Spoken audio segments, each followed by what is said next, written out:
Inilah Radio Republik Indonesia. RRI, Radio Tangga Bencana COVID-19.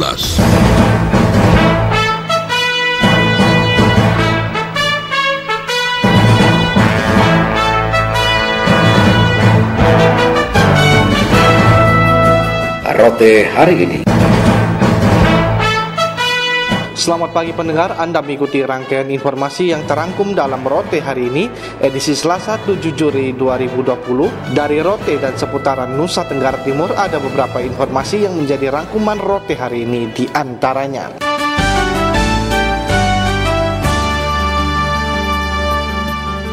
Satuan Tugas Pencarian Orang Hilang dalam musibah tenggelamnya kapal Lamparan Kasih 25 di Selat Pukuapu NTT hari kedua belum membuahkan hasil.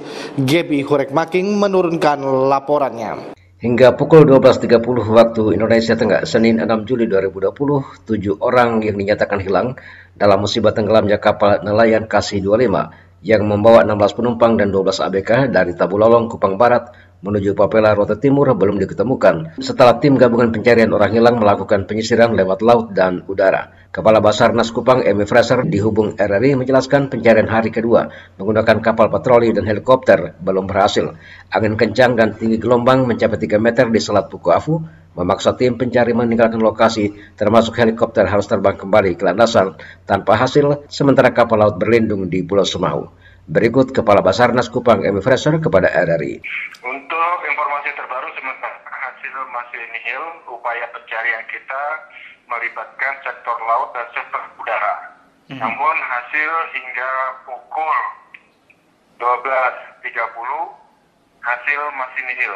Belum ditemukannya tanda-tanda adanya korban ataupun serpihan dari pencari kapal KM Kasih 25. Saat ini ombak di daerah pencarian berkisar hingga 3 meter sehingga Cancer Atareja bersandar menepi dan bersandar berlindung di belakang Semau. Sementara kapal polisi dan kapal KPLP juga bersandar. Sementara untuk searching udara dengan menggunakan pesawat Cessna dari Timonim Air, tadi jam 12.05 sudah landing lagi di Kupang dengan hasil pencarian sorti pertama dan sorti kedua masih di. Data terakhir dari 22 orang yang ditemukan, 2 ditemukan meninggal dunia, 20 selamat, 6 orang dibawa ke Kupang, 14 di Rote. 1 orang lagi meninggal dunia setelah perawatan di Puskesmas. Dengan demikian dari 22 korban yang ditemukan, 3 dinyatakan meninggal dunia. Dari Brandau Selatan NKRI, Gebi Hurekmaking melaporkan. Di era new normal, tatanan kehidupan baru calon pasangan suami istri yang tertunda melakukan pernikahan karena COVID-19 saat sudah mulai dibuka, baik oleh kantor pencatatan sipil maupun pihak gereja. Marta Riwu menurunkan laporannya. Pandemi virus corona telah mengubah tatanan hidup mulai dari cara beribadah, bekerja hingga menikah. Hal ini karena penularan virus corona antara lain melalui kerumunan massa dengan potensi sebagai ajang penyebaran virus corona. Namun di masa new normal, tatanan kehidupan baru, tegas Sekretaris Jemaat Gereja Salom Kupang, Yohanes Prayitno, yang juga mantan Kepala SMP Negeri 2 Kupang, banyak pasangan calon mempelai yang tertunda rencana dan niat menikah. Namun sekarang sudah diberi kesempatan baik oleh pemerintah, dalam hal ini kantor catatan sipil maupun pihak gereja. Karena itu selama bulan Juni, Gereja Salom Kupang sudah melayani pemberkatan nikah bagi 5 pasangan suami istri dan 2 pasangan akan diberkati di bulan Juli 2020 ini. Namun tegas Yohanes Prayitno, tata cara nikah bagi pasangan suami istri dilaksanakan dengan tetap memperhatikan protokol kesehatan. Jadi untuk pasangan-pasangan nikah yang nikahnya di Jemaat Salom, kami memiliki kebiasaan mereka harus mengikuti percakapan pranikah setiap hari Selasa dan hari Rabu. Kemudian penggembalaan 1 hari sebelum pemberkatan nikah akan menyampaikan protokol kesehatan yang mesti ditaati oleh semua keluarga. SOP yang dikeluarkan oleh Majelis Sinode Gemit bahwa untuk pemberkatan nikah keluarga, boleh hadir dari kedua keluarga 30 orang, fotografer, sehingga tidak memungkinkan terjadi kontak dengan orang lain. Lalu tempat duduk sudah kami setting, kami sepenuhnya menggunakan protokol kesehatan. Sementara Reynold Bulan, calon mempelai pria dan calon istri dari keluarga Mira Menyi telah sepakat menunda pernikahannya akibat COVID-19. Namun setelah adanya new normal, mereka akan melangsungkan pernikahan 1 Agustus 2020. Iya. Estimasinya dan tanggal 1 Juli. Semuanya sudah diserahkan. Jadi sebenarnya tunda ini tinggal acara saja. Berkaitan dengan administrasi semua sudah beres. Perjanjian bank. Kemarin sudah konfirmasi. Gereja bersedia yang konsisten 50. Pemerintah sudah konfirmasi kepolisian dan tidak masalah. Dia sudah melaksanakan dengan tata laksana. Bahkan menurut Reynold tidak menyesal dengan tertundanya acara pernikahan. Dengan demikian membuat pasangan ini lebih matang merencanakan acara pernikahan dengan baik. Banyak pasangan nikah yang tertunda pemberkatan nikah maupun acara resepsi dikarenakan pertimbangan kemanusiaan karena tidak ingin menambah daftar pasien COVID-19. Dari Kupang, Marta Riwu melaporkan.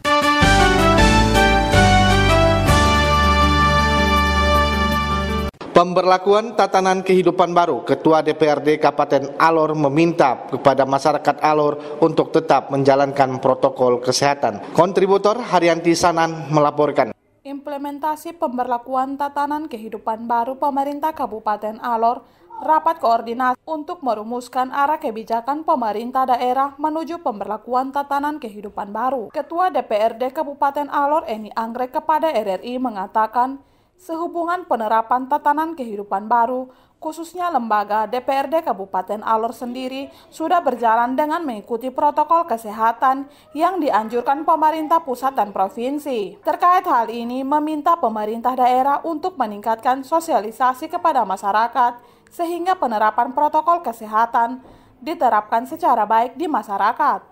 Ketua DPRD Kabupaten Alor juga meminta kepada seluruh masyarakat di Kabupaten Alor dari 17 kecamatan, 175 desa kelurahan dalam beraktivitas tetap menggunakan masker serta sering mencuci tangan. Jadi saya berharap kepada semua masyarakat di Kabupaten Alor supaya new normal yang sudah kita sepakati bersama sejak tanggal 3 Juni 2020 ini kita semua harus sama-sama menjaga untuk tetap memakai masker, untuk jaga jarak, untuk selalu cuci tangan, dan kalau ada kepentingan baru kita keluar rumah, dan kita harus acara di mana saja kita harus batasi dari kerumunan dan kita harus jaga jarak. Ini saja dan terima kasih atas bantuan seluruh masyarakat dalam partisipasi kita untuk mendukung pemerintah dalam melawan COVID-19 dengan new normal yang sudah kita sepakati bersama. Demi kelancaran dan keberhasilan pelaksanaan new normal di Kabupaten Alor, Eni mengajak semua unsur untuk mendisiplinkan diri, mematuhi protokol kesehatan, serta bersinergi dalam memutuskan mata rantai penyebaran COVID-19. Dari Alor, Nusa Kenari, Haryanti Sahnan melaporkan. Ketinggian gelombang serta kecepatan angin di luar rata-rata, Badan Meteorologi dan Geofisika Maritim Tenau Kupang peringatkan pengguna jasa transportasi laut untuk lebih waspada. Gebi Hurekmaking kembali menurunkan laporannya. Kepala Meteorologi Maritim Tenau Kupang Jenny Otaveli peringatkan pengguna moda transportasi laut, khusus armada ukuran sedang dan kecil termasuk kapal nelayan, untuk lebih waspada terhadap cuaca ekstrim selama 7 hari ke depan. Peringatan BMKG melalui Stasiun Meteorologi Maritim Tenau Kupang pada sejumlah wilayah selatan Nusa Tenggara Timur, selatan Laut Sawu, Sumba, selatan Kupang Rote, ketinggian gelombang bisa mencapai 5 meter dengan kecepatan angin mencapai 30-40 knot atau 18-45 km per jam. Dicontohkannya kasus tenggelamnya kapal Lampara pada Minggu 5 Juli 2020 kemarin di Selat Puku Afu, selat antara Pulau Timur dengan Pulau Rote, karena kapal mengabaikan peringatan BMKG, di mana kapal ukuran kecil hanya mampu menahan gelombang maksimal 1,25 meter. Itu pun sudah sangat berbahaya. 7 hari ke depan itu masih tinggi, terutama di selatan Sumba, selatan Sabu, dan selatan Pulau Timur, mencapai 4 hingga 5 meter. bisa Samudra Hindianya. Kalau untuk Laut Sawu itu gelombangnya antara 1,5 hingga 3,5 meter. Jadi pada kondisi cuaca pada saat kejadian itu dari model kami itu tinggi gelombangnya 1,5 hingga 2,5 meter. Untuk kapal-kapal ukuran kecil sudah waspada terhadap gelombang di atas 2,5 meter. Sedangkan kondisi gelombang saat itu dia 1,5 hingga 2,5 meter. Jadi sangat berbahaya buat kapal kecil itu. Terhadap kondisi cuaca di Nusa Tenggara Timur, Kasih Keselamatan Berlayar, Penjagaan dan Patroli Otoritas Kesebandaran Kupang menjelaskan pelayaran lintasan selatan NTT Sabu Sumba Rote sudah mulai ditutup mulai 5 Juli 2020 malam, membatalkan penyeberangan kapal tujuan Pulau Sabu. Saat ini lintasan penyeberangan dari Kupang Rote Kupang sementara ditutup sampai cuaca kembali normal. Kemarin itu pagi masih memungkinkan untuk berangkat. Namun tadi malam pun tujuan Sabu tidak diberangkatkan karena gelombang mulai siang sampai sore itu sudah mulai meninggi. Kita melihat bantuan BMKG karena ini faktor cuaca. Kalau yang kemarin itu kejadian nggak tahu itu yang bersangkutan menghiraukan cuaca. BMKG Kemaritiman Tenau Kupang merilis tinggi gelombang mencapai 4 meter bahkan lebih, berada di titik Laut Sabu sekitar Pulau Sabu, Selatan Pulau Sumba, Samudra Hindia Selatan Sumba Sabu, Perairan Selatan Kupang Rote, Samudra Hindia Selatan Kupang Rote. Dari Beranda Selatan NKRI, Gebi Hurek Making melaporkan.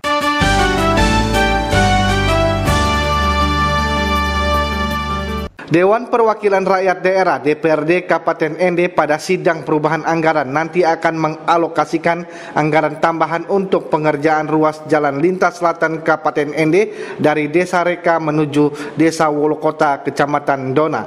Selengkapnya Heribertus Epu menurunkan laporannya. Saat ini ruas jalan lintas selatan antara Desa Reka dan Wolokota sementara dikerjakan oleh anggota TNI Kodim 1602 ini bersama masyarakat melalui program TNI Manunggal Membangun Desa atau TMMD ke-108 tahun 2020. Menurut Ketua DPRD Kabupaten Ende Franciscus Tasso mengatakan, pada sidang pembahasan anggaran perubahan APBD 2 nanti akan mengusulkan kembali anggaran sesuai kemampuan keuangan daerah yang ada agar bisa menyelesaikan pengerjaan ruas jalan yang ada karena anggaran yang ada saat ini masih kurang untuk menuntaskan pengerjaan ruas jalan sepanjang kurang lebih 4,5 km.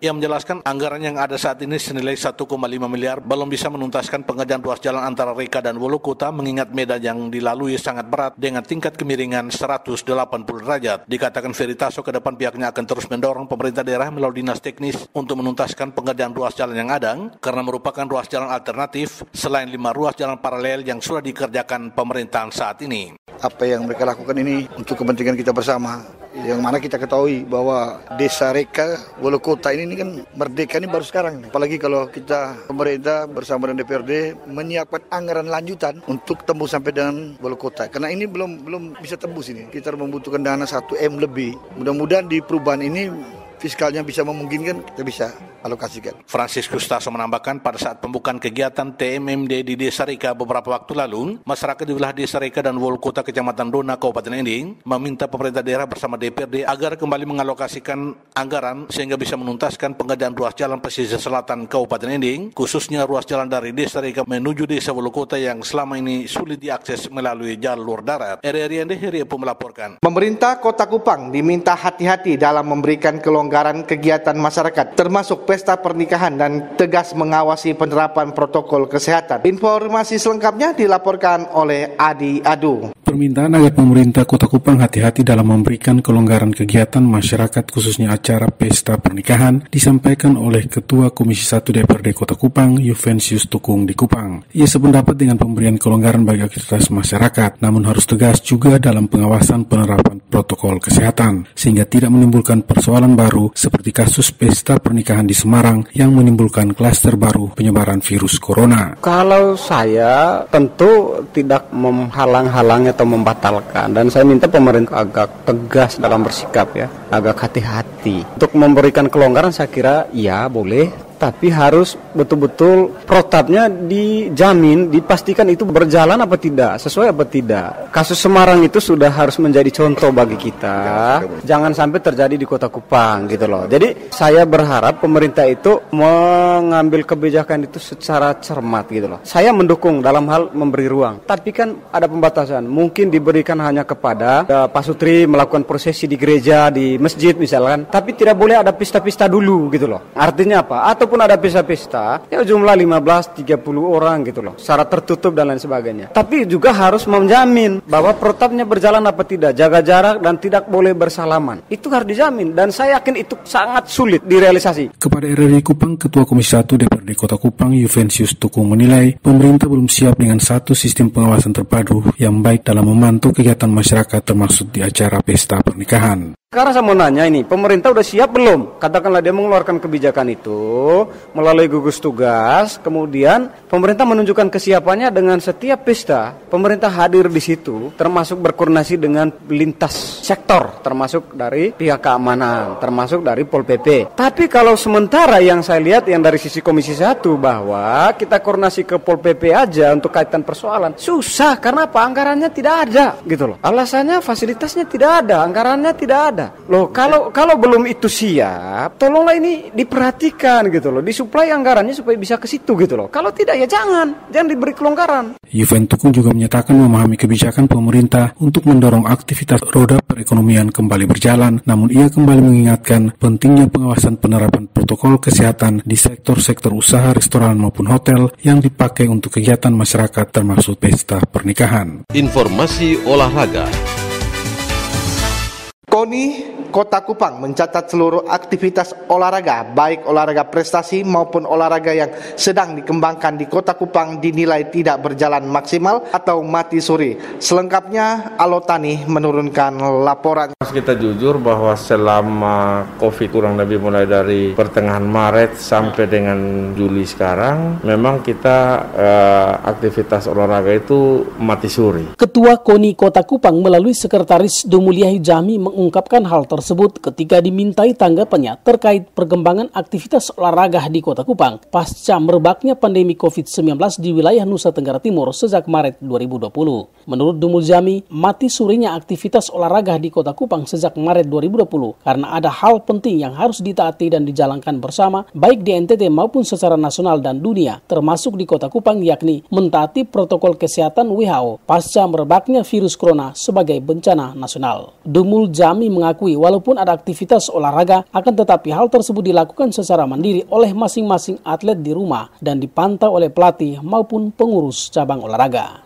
Karena memang perintah protokol kesehatan, satu kan kita tidak boleh kumpul orang dalam jumlah yang banyak, sehingga memang ada 1-2 sasana tinju yang mereka selalu kirim ke grup bahwa mereka latihan sekarang, tapi itu terbatas sekali.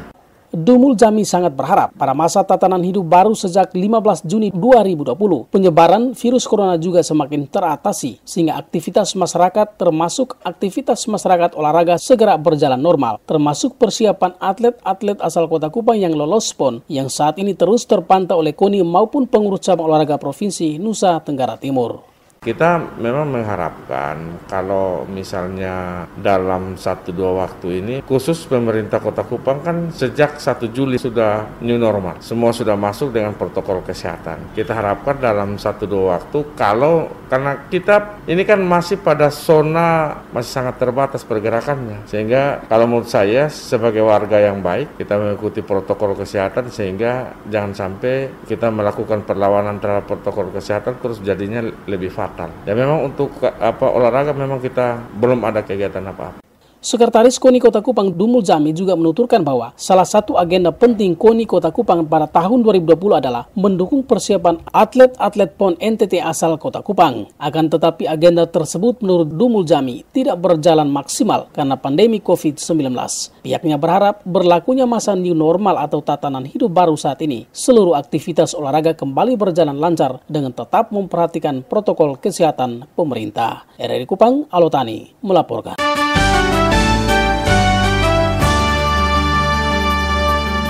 Pendengar, demikian rangkaian informasi yang disampaikan melalui Rote hari ini. Atas nama kerabat kerja yang bertugas, saya Rudi Hartono mengucapkan terima kasih dan selamat pagi.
Inilah Radio Republik Indonesia.